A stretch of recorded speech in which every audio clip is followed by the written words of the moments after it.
Aviso de gatilho. Este episódio tem descrições gráficas de violência contra crianças, pedofilia, necrofilia e problemas de saúde mental. Se você tiver sensibilidade com esses temas, por favor, pule esse episódio e nos encontramos no próximo.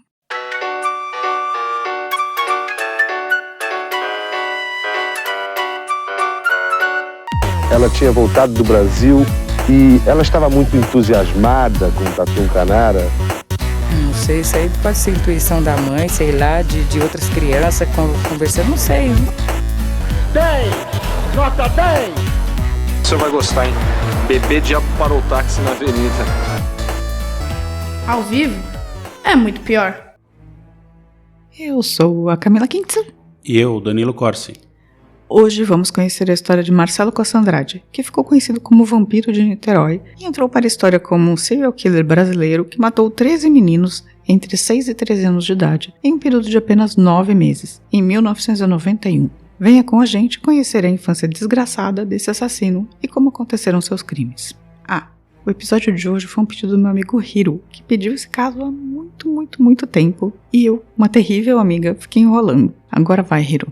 Mas antes de entrarmos no desgraçamento mental que é esse caso, vamos dar uma palavrinha dos nossos patrocinadores. O primeiro deles é o SiteGuy.dev. Se você está precisando de um site novo, uma landing page ou mesmo um aplicativo maneiro, entre em contato com os nossos amigos do SiteGuy e peça um orçamento. Eles fizeram nosso site, hospedam também, e é só amor com os nossos amigos e ouvintes. Entre em contato. E Danilo, qual é o vinho de hoje?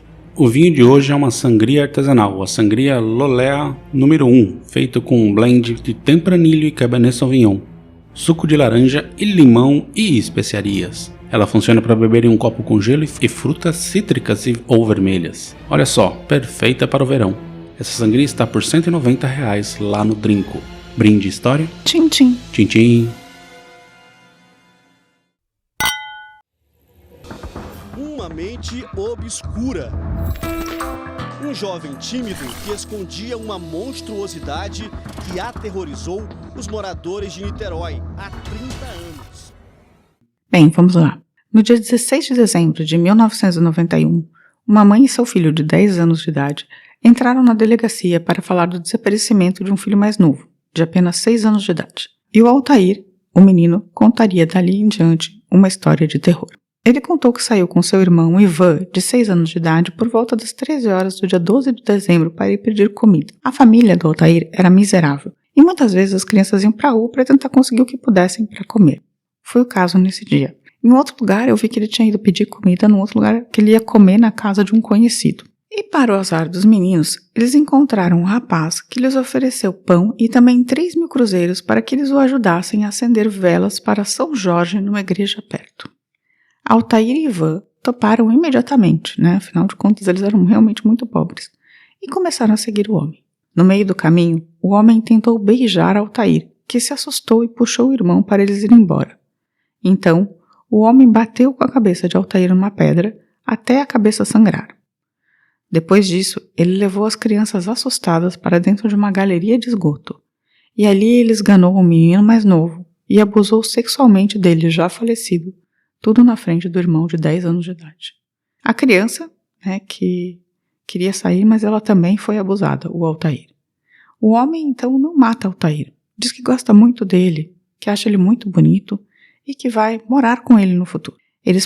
E o Altair, nesse momento, começa a concordar com tudo que o cara está dizendo. Eles, então, passam a noite juntos. Não antes de o homem jogar o corpo de Ivan em uma grande poça d'água nessa galeria de esgoto. Horrível, né, Danilo? Péssimo. Cena bizarra já. No dia seguinte, esse homem leva Altair para o trabalho com ele, para pegar um cheque de pagamento.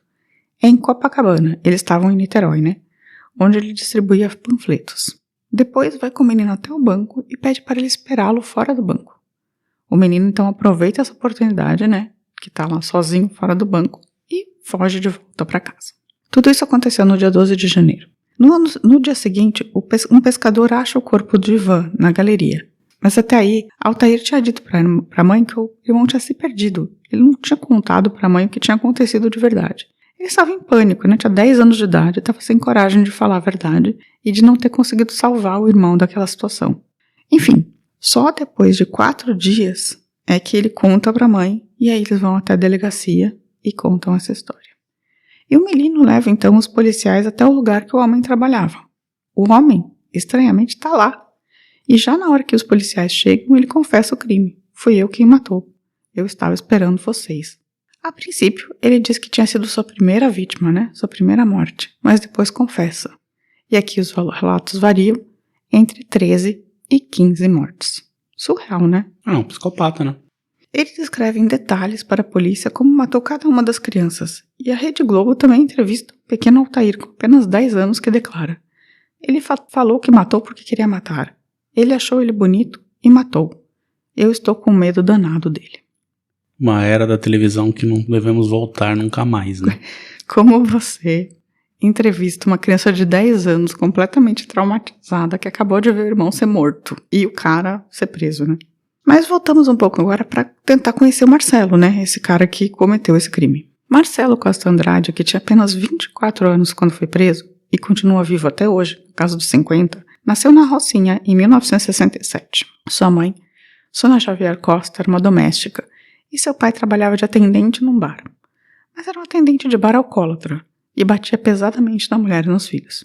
A mãe não aguentou esse ciclo de violência e pediu o divórcio. Mas com isso a renda da família caiu drasticamente e ela precisou aceitar um emprego de doméstica fixa para se sustentar. Como passava a semana toda no emprego, não tinha como ficar com Marcelo, que foi enviado para morar com seus pais em Sobral, no Ceará, 5 anos de idade. Por volta dessa idade, diz Marcelo, ele já começou a ouvir vozes e ver vultos. O Ceará não é que ele ficou numa ótima. Ele foi colocado na escola, mas era péssimo nela, e as crianças o maltratavam. O avô e a avó também batiam muito nele, que vivia solto, ninguém muito se preocupava com o menino.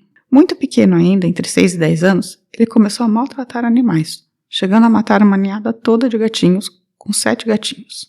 Assim, a gente sabe que é quase obrigatório o serial killer ter uma fase anterior de experimentação e crueldade com os animais. Mas isso foi realmente precoce, né, Danilo? Bem precoce, né? Em geral é meio no começo da adolescência, né, que esses fenômenos acontecem. Então ele, antes dos 10 anos estava matando gatinhos. Horror. Quando Marcelo tinha 10 anos, a sua mãe, que havia se casado de novo, resolveu ir buscá-lo. Ele mal a reconheceu, porque no final das contas ele estava 5 anos sem ver a mãe e tinha sido deixado lá com 5 anos de idade, né? E chorou para querendo ficar com os avós, mas nada adiantou. Ao voltar para o Rio, ele foi morar em São Gonçalo e começa a apanhar do padrasto, que era ligado a Umbanda.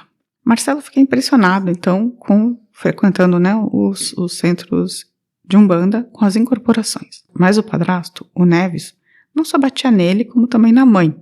E a mãe, mais uma vez, se separou. Depois da separação, mais uma vez ela vai trabalhar na casa de família e dessa vez manda o filho para a casa do pai, em Magalhães Bastos. O menino tá sendo jogado de um lado pro outro, né? Vocês estão vendo? Basicamente. E apanhando em todos os lugares onde chega. A casa do pai é pior que o inferno para Marcelo. É que não só apanha do pai, como é torturado pela madrasta, que não dá comida só para ele, ou tortura meio psicologicamente, chamando de burro e etc. É uma violência mais psicológica, além da violência física que ele sofre do pai diretamente, assim. E assim, Marcelo, com apenas 10 anos de idade, foge de casa e vai morar na Cinelândia, que para ele lembrava o nome da Disneylândia, então deveria ser um lugar bom. Veja bem, nos primeiros tempos ele já sofre seu primeiro abuso sexual de um desconhecido, que afirma para ele que ele tem uma bunda linda, que é uma coisa que ele vai repetir depois para os meninos de quem ele abusa. Logo depois desse abuso, percebendo que podia fazer algum dinheiro na rua com sexo, ele apenas com 10 anos começa a se prostituir. Basicamente ele tem uma vida de merda, né? Mas então, pareciam que as coisas iam melhorar. Ele foi acolhido por uma instituição chamada Casa dos Meninos. Mesmo sofrendo muito bullying das outras crianças que achavam que ele tinha um déficit mental e de apanhar dos administradores e educadores da casa, ele curtia este lugar. Lá ele podia ver desenhos e tinha comida e cama. O problema é que essa instituição só abrigava crianças entre os 6 e os 13 anos.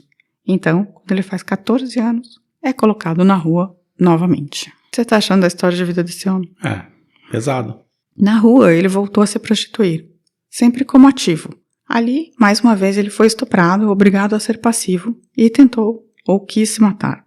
Aí, aos 16 anos, ele começou um relacionamento com o porteiro Antônio Batista Freire, de 48 anos de idade, obviamente um pedófilo, né? Que pegou um menino de 16 anos que estava se prostituindo na rua. Antônio alugou um quarto com o Marcelo e o levou para a Igreja Universal do Reino de Deus. Bom, né? Nessa época, Marcelo ainda se prostituía e tinha como hobby viajar. Ele chegou a ir para o Uruguai de ônibus. Ele e o Antônio viveram 4 anos juntos. E aí o Marcelo ficou obcecado com a Igreja Universal do Reino de Deus e começou a frequentar o culto 4 vezes por semana. E foi lá na Igreja Universal que ele ouviu num sermão que um pastor falou que as crianças que morrem antes dos 13 anos vão diretamente para o céu, pois elas não têm pecado. Depois do final do relacionamento, o Marcelo voltou para a casa da mãe, mas continuou na igreja. E aí, nesse momento, ele parou de se prostituir e começou a arranjar vários bicos informais. O único trabalho que ele parou realmente por mais tempo foi como entregador de panfletos. Mas Marcelo não era uma pessoa normal, não. Com 20 e poucos anos, ele gostava de ouvir seguidamente os discos da Xuxa e do Balão Mágico, guardava fotos de crianças que tiveram mortes precoces, em especial as de olhos azuis, e ficava o dia alternando entre sermões na TV da Igreja Universal e revistas pornográficas gay. Também tinha um estranho prazer em ouvir repetidamente uma fita cassete com uma gravação do irmão mais novo chorando. O que você acha isso? Não tem que achar muito, o cara tem problemas, olha. Muito absurdo, né? Bem, enfim, mas voltando à delegacia, quando Marcelo foi preso pela morte de Van e o estupro de Altair. Depois de Marcelo ser preso e confessar, a mãe dele foi à delegacia e complicou ainda mais a história. Ela contou aos policiais que Marcelo muitas vezes voltava para casa com algo que parecia sangue nas roupas e que ele tinha uma coleção de bermudas infantis dentro de uma caixa de isopor no armário. O que a mãe, devia ter desconfiado antes, Também que um dia ele saiu de casa falando que ia colher bananas com uma machadinha ou uma faca grande, tem 2 relatos disso, e voltou horas depois, sem nenhuma banana e com a machadinha cheia de sangue. Nesse caso, eu não tenho muito como defender a mãe do Marcelo por ter visto esses elementos e não ter desconfiado de nada. Não sei, você tá jogando a culpa na mãe, assim, não acho que ela necessariamente tenha que se ligar. Mas pelo menos desconfiar, né? Enfim, ele matou esses outros 12 meninos, além do Van, de maneiras variadas, entre estrangulamento, pedradas ou mesmo facadas. Na maioria dos meninos, ele desfigurou a face com pedras depois. Ele também abusou sexualmente de quase todos eles depois de mortos e muitas vezes bebeu o sangue das crianças, pois achava que isso os faria tão bonito quanto eles. Por isso, o codinome de Vampiro de Niterói. E foi em Niterói, apesar dele morar em Itaboraí na época, porque era o caminho para o trabalho dele que a maioria desses crimes aconteciam. 1 ano depois de ser preso, ele foi a julgamento. Mas então o declararam deficiente mental e inimputável. Então, na verdade, não houve propriamente um julgamento. E ele foi preso, foi mandado para um manicômio judiciário chamado Hospital de Custódia e Perícia Heitor Carrilho. Isso foi em 1992. 5 anos depois, ele aproveitou uma bobeira da segurança e escapou. Foi para Guaraciaba do Norte, no Ceará, tentar encontrar seu pai. Lá ele foi denunciado por locais e preso novamente. Então foi enviado para o Hospital Henrique Roxo. Lá ele foi diagnosticado como incurável, mas hoje vive sem medicamentos e teoricamente está ok. Ele sabe que o que fez é um crime, mas na verdade acredita que ter sido um favor mandar as crianças para o céu em vez de fazê-las sofrer na terra. Ele nunca fala, por exemplo, o verbo matar para os crimes que ele cometeu. Ele sempre fala, eu mandei para o céu. Por outro lado, ele acha que é uma pessoa perversa, que uma força do mal o fez fugir de casa e aí tudo começou. Como última informação, ele pode ser liberado em maio deste ano, quando os manicômios judiciários brasileiros vão ser descontinuados. Agora as pessoas não ficarão mais institucionalizadas, mas terão um tratamento ambulatorial pelo SUS. Eu não sei o que pensar muito disso, assim. Por um lado, eu acho que ninguém precisa passar a vida toda numa prisão, de um hospital, assim. Mas, por outro lado, esse rapaz matou 13 crianças entre 6 e 13 anos de idade no intervalo de 9 meses. E todos os psiquiatras dizem que ele não está curado, só está sob controle porque ele está sendo controlado 24 horas por dia no hospital, nesse movimento. Eu também queria dizer que não consegui achar os nomes dos meninos que foram assassinados. O que diz muito sobre como os pobres são tratados no Brasil, Tipo, os meninos viraram só um número, assim. Depois eu vi um outro relato de um menino chamado Odilon, que teoricamente naquele dia que ele tinha ido cortar a banana, ele tinha matado o Odilon, só que o Odilon tinha reagido muito na hora que ele tinha tentado estuprá-lo antes de matá-lo. E aí ele resolveu voltar mais tarde e cortar a cabeça, separar a cabeça do corpo, porque ele achava que ele estava punindo, fazendo bullying, assim, que ele ia chegar no céu com a cabeça separada do corpo e as outras crianças iam rir dele. Vê se pode a cabeça da pessoa. Bem, enfim, mas tirando o Ivan e o Odilon, que é esse nome que eu ouvi, os outros, eu não sei o nome dessas crianças. E como último dado, o Altair, o menino corajoso, né, que denunciou o Marcelo, descobriu anos depois que tinha leucemia e morreu, ainda na adolescência. Mas a mãe dele falou que ele nunca foi o mesmo, obviamente, depois dessa experiência super traumática. E essa foi a história do vampiro de Niterói, o Marcelo Andrade, que ainda tá vivo aí. Você o conhecia, Danilo? O que achou? Eu conheci que existiu o vampiro de Niterói, eu não sabia dos detalhes da história, assim, é muito brutal. É muito brutal, e assim, e foi um spree, né, foi tipo, ele cometeu muitos assassinatos num período muito curto de tempo, assim, se for pensar, e muito jovem também. Ele, tinha 23, 24 anos de idade e matou 13 crianças, assim, uma sequência. Extremamente perturbado, né? Extremamente perturbado, assim. Quando ele começou o processo dos assassinatos, ele transformou isso numa coisa corriqueira, mais de uma vez por mês. Ah, sim, mas é um comportamento de serial killer, né? E no Brasil, assim, de certa maneira, quando você vai para essas periferias, é mais fácil, né? Não muito. Ele, assim, e nesse caso, eu acho que é um exemplo de como, tudo deu errado ali, sabe? Porque, obviamente, ele foi criado da pior maneira possível, sendo espancado desde sempre, sendo negligenciado desde sempre, sendo abusado desde sempre, e isso levou ao desenvolvimento de uma personalidade também perturbada, que foi replicar isso.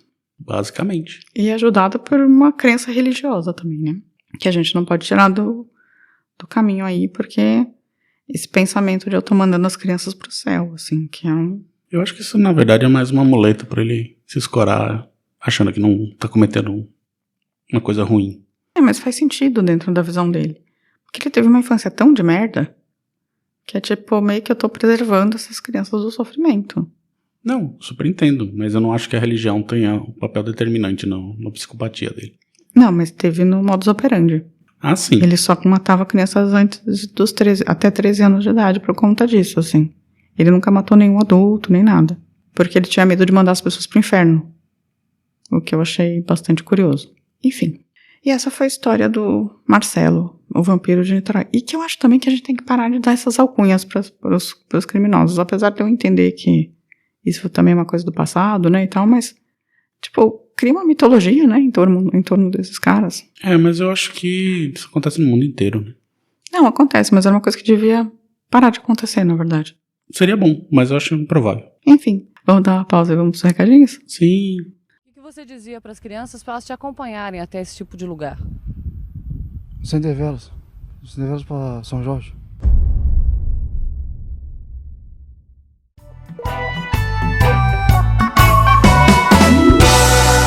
Recadinhos.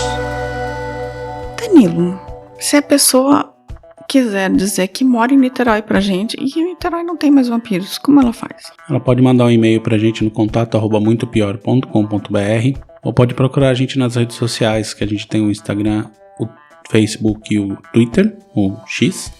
E também pode procurar nossos canais no YouTube e no Spotify. E também no nosso site, claro, muitopior.com.br. Muito bom. Bem, vamos lá, os recadinhos então. Nosso primeiro recadinho é da Dani Benetti, que quando a gente comentou que alguém tinha falado que quem tinha morrido era um sósia do PC Farias, ela comentou que na verdade o pai dela se parece muito com o PC Farias e já zoaram ela muito por isso. E ela falou, o PC não morreu, foi viver no ABC. Olha aí, denúncia. Na história do Voltan 283, a Rosana Lima falou que gostou muito do episódio do Voltan 283, ela não conhecia, aproveitou as férias da gente para ouvir todos os primeiros episódios do podcast e amou. Olha aí, muito obrigado. Já o Sérgio Freire falou, em qual país o preço da carne tá baixando? Na Alemanha? Não, é no Brasil, né? A gente acompanha a Globo News aqui, e essa Globo News falou que tá baixando, deve estar baixando. Globo News. Porque a gente tá aqui na Alemanha, mas a gente sabe tudo do BBB e da Globo News. Denúncia. A Dani Schimp falou, loucura, nunca tinha ouvido falar, pelo menos não lembro. É uma história que poucas pessoas lembram mesmo. E o Douglas Domingos mandou um sim. Sim. Sim, porque ele já conhecia essa história e a pergunta se era doideira. E ele falou sim. Já no episódio do Lúcio Cardoso, o Matheus MS falou, ótimo programa. Obrigado. Na história, ainda voltando assim no voo 283, O Davi falou, muita doideira sim, muito bom programa, nota 10, abraço de Floripa. Agradecido, abraço de volta. Muitos abraços. Andréa Cubas, no episódio do voo, também falou, fiquei com dó da pobre mulher que só queria colher repolho e deu de cara com uma cena dessas. E pobre do passageiro que foi ejetado. Se ele estava queda livre e consciente, uma morte instantânea na explosão seria preferível. É verdade. Concordo. Adorei o episódio, beijo pra vocês. Beijo. E o Rodrigo Abreu mandou um muito bom podcast, sucesso. Agradecido. Aí no Instagram, o Ricardo Cravo mandou um comentário sobre o Zé do Caixão pra gente, que eu achei muito bacana. A gente tem que fazer um do Zé do Caixão mesmo. A Arkstein então, Helenara, também conhecida como Helenara, falou, não sabia desse caso, que doido. Lembro de outro, em 82, de um avião que partiu ao meio em Brasília, VASP 234. Abraços gaudérios ao Danilo. olha aí. Beijos na Camila. Abraços paulistanos, não, paulistas. Você tem que falar abraços bandeirantes. Bandeirantes, é. Que eu acho que equivale ao Gaudério. Mas no final foram os Gaudérios que amarraram os cavalos em São Paulo. Sim, eles venceram. O Sul venceu. Também temos o Alessandro Soares que comentou, pior que eu lembro dessa história. Inclusive, nessa época, assistindo o jornal com meu pai na Record, o repórter chega e mostra onde o corpo caiu. Tinha um pano no chão como se não tivesse nada embaixo. Pasmem, o repórter chega e levanta o pano e mostra o corpo. Foi chocante. Televisão brasileira dessa época era pesada. Aí a gente também tem que agradecer a Lucy RCS, que começou a seguir a gente, e também as pessoas que interagiram, mas não obrigatoriamente mandaram recados, como o Tom do Pinado Oficial, beijo Tom Cico, Caçala, nossa queridíssima, Cláudio M. Santos, Doug Musician, que é o Doug no domingo, na verdade, ele também comentou, a Helena Stein, Evaldo Novellini, Samantha Costa, Alessandro Soares, Ricardo Cravo, Amado M.A. Mais algum comentário do Twitter? Você falou aí faltou você falar do Fabiano G. Silva e a Lucy RCS. E a Lucy RCS. Lá no Twitter a gente vai mandar um salve pro nosso querido Cláudio Schubart, pro Marcos e pra Gisele Rumin, que curtiram nossa última postagem por lá. E nós também temos que dizer um muito obrigado e um bacio speciale ao nosso amigo Giancarlo. Ah, é? Agora ele tá em dia, mandando e-mail. Giancarlo mandou e-mail, tá em dia, tá maravilhoso, comentando tudo. Responderei você essa semana e comentarei mais longamente seus e-mails. Um bacio troppo speciale, Giancarlo. É isso, mais algum recadinho? Não, segue o jogo. Então, um beijo pra todo mundo e uma boa semana. Semana que vem estaremos de volta. Tchau, tchau. Tchau, tchau. Ao vivo é muito pior. Esse episódio é um oferecimento de trinco.com.br e siteguy.dev.